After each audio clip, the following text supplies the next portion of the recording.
اعوذ باللہ من الشیطان الرجیم بسم اللہ الرحمن الرحیم۔ سورہ انعام آیات نمبر 101 تا 108 میں پچھلی آیات کے تسلسل میں مزید دلائل کہ اللہ کی کوئی بیوی ہی نہیں تو اولاد کیسے ہو سکتی ہے، وہی تمہارا رب ہے، اس کے سوا کوئی معبود نہیں۔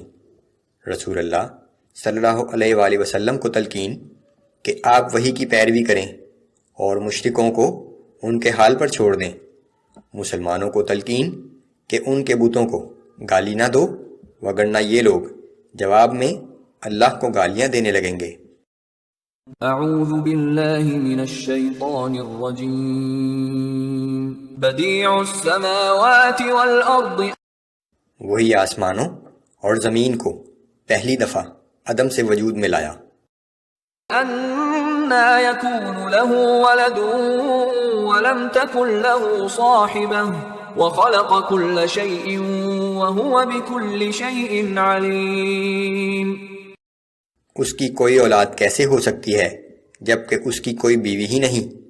اللہ ہی نے ہر چیز کو پیدا کیا ہے اور وہ ہر چیز کو پوری طرح جانتا ہے۔ ذالکم اللہ ربکم لا الہ الا ہو، یہ ہے اللہ تمہارا رب، اس کے سوا کوئی معبود نہیں۔ خالق کل شیء فاعبدوہ، وہی ہر چیز کا پیدا کرنے والا ہے، لہذا تم اسی کی عبادت کرو۔ وہو علی کل شیء وکیل، وہ ہر چیز کا کارساز و نگہبان ہے۔ لا تدرکہ الابصار وہو یدرک الابصار وہو اللطیف الخبیر، اسے نگاہیں نہیں پا سکتی اور وہ سب کی نگاہوں کو پا سکتا ہے، اور وہ بڑا باریک بین اور بڑا باخبر ہے۔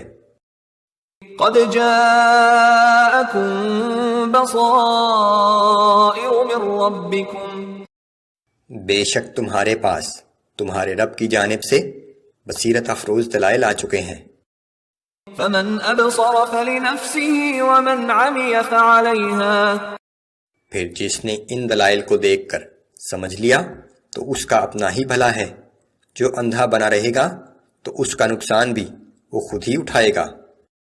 وما انا علیکم بحفیظ، اے پیغمبر صلی اللہ علیہ وآلہ وسلم، آپ فرما دیجئے کہ میں تم پر کوئی نگران نہیں ہوں کہ میں تمہیں ایمان لانے پر مجبور کروں۔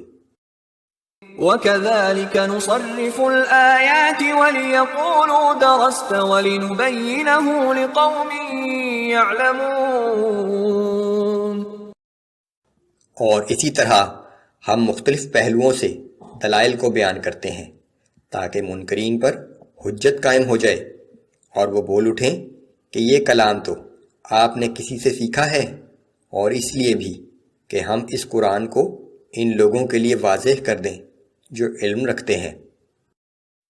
اتبع ما اوحی الیک من ربک لا الہ الا ہو واعرض عن المشرکین۔ اے پیغمبر صلی اللہ علیہ وآلہ وسلم، آپ اس حکم کی پیروی کیجئے جو آپ کے رب کی جانب سے آپ پر وحی کیا گیا ہے، کیونکہ اللہ کے سوا کوئی معبود نہیں، اور ان مشرکوں کی باتوں پر توجہ نہ دیں۔ وَلَوْ شَاءَ اللَّهُ مَا أَشْرَكُوا، اور اگر اللہ چاہتا تو وہ شرک نہ کرتے۔ وَمَا جَعَلْنَاكَ عَلَيْهِمْ حَفِيظًا وَمَا أَنْتَ عَلَيْهِمْ بِوَكِيلٍ، ہم نے آپ کو ان پر نگران نہیں بنایا اور نہ ہی آپ ان کے اعمال کے بارے میں جواب دہ ہیں۔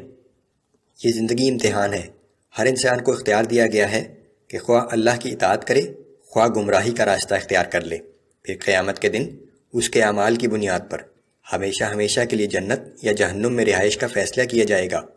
اس لیے کسی کو اللہ کی اطاعت کے لیے مجبور نہیں کیا جا سکتا، اسی طرح اللہ بھی ہدایت اسی کو عطا کرتا ہے جو اس کی خواہش کرے۔ ولا تسبوا الذين يدعون من دون الله فيسبوا الله عدوا بغير علم۔ اے مسلمانوں، یہ مشرک لوگ اللہ کے سوا جنہیں پکارتے ہیں انہیں برا مت کہو، ورنہ کہیں یہ نہ ہو کہ یہ مشرک اپنی جہالت کے باعث حد سے تجاوز کر کے اللہ کی شان میں گستاخی کرنے لگیں۔ اسی بنیاد پر نبی کریم صلی اللہ علیہ وسلم نے فرمایا کہ کسی کے ماں باپ کو گالی نہ دو کہ کہیں جواب میں وہ تمہارے ماں باپ کو گالی نہ دے۔ یہ خود اپنے ماں باپ کو گالی دینے کے مترادف ہے جو کبیرہ گناہ ہے۔ كذلك زينا لكل أمة عملهم ثم إلى